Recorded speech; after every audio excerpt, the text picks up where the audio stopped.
Since taking over power in January 2017 and until now, Trump has added $1.2 trillion to the economy. China, under Xi Jinping, added 2.7 trillion. China has been expanding the money it makes at twice the rate of the United States. It's being said that Trump has an America First policy. Don't know what that even means now. Does that mean the US will run slower than its next competitor? Imagine Secretariat, instead of running the race, tries to talk its way to winning, tries to bully other horses in the race. Secretariat would not have won a single race and it would have never been called the greatest racehorse ever to be born. That Trump built the greatest economy ever is the worst lie that has ever been perpetuated on American people. China, the second largest economy in the world, has grown faster than the largest economy in the world. And it happened because of Donald Trump. The Trump administration's mindless policies, the incessant bullying of foreign leaders. So I used to be a fan of Merkel. I used to think she was terrific, a big leader, a great leader. I think what she did to Germany is a disgrace, It's a... Prime Minister Trudeau talking about you last night? Well, he's two-faced. And he made fun of French President Emmanuel Macron's approval rating on Twitter. So you do all of that.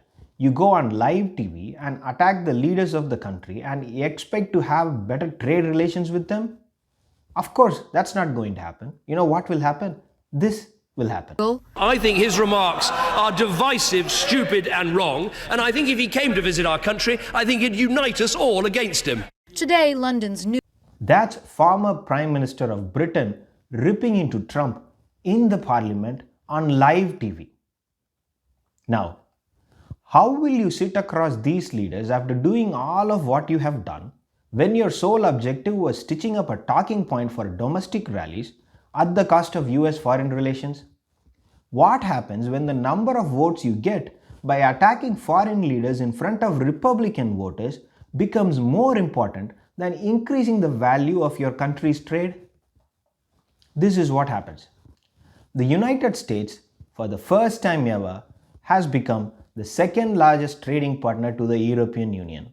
China has become the number one, despite their actions, despite the fact that they wrecked the world by not being transparent with COVID. China has become the number one trading partner to the EU, despite the entire world acknowledging the authoritarianism of the regime. Over the first 9 months of 2020, trade between EU and China totaled 425.5 billion, while trade between EU and the US came in at 412.5 billion. For the same period in 2019, EU's trade with China was 413 billion and US had 461 billion.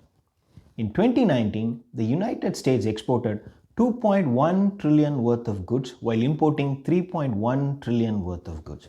If you care about the domestic markets, closing the gap between the two, the value of exports and the value of imports, is very important.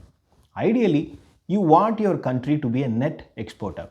You don't have to look deep to find that evidence. Year after year, China does whatever it can to keep the value of its exports more than the value of its imports.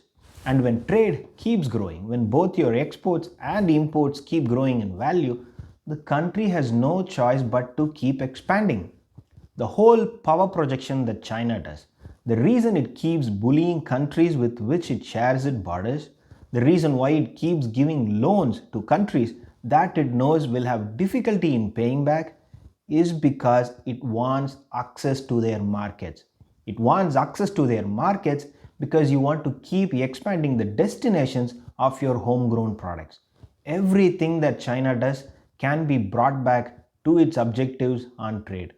If trade is the scale on which you measure the success of any president, then China's Xi Jinping won and Donald Trump's United States lost.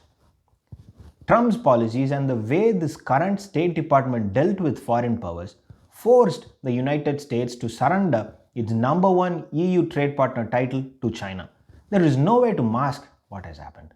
It is not easy to get to the top, but once you lose the top position, it is not easy to get it back either. it will require monumental effort by future presidents to arrest the downfall of the United States. It's the EU today, and one by one, we will start to cede the number one trade partner title that we have with countries around the world to China.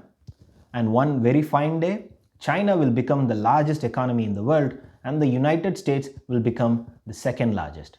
That's exactly what China wants, and Trump has paved the road for them to get there. Trump's America First policies was just a talking point with no real substance, and what it had done effectively is it has given everything that China would have ever asked for to become the world's number one economy. So yes, Trump did build the greatest economy ever for China. Thanks for watching. If you like the content, please subscribe.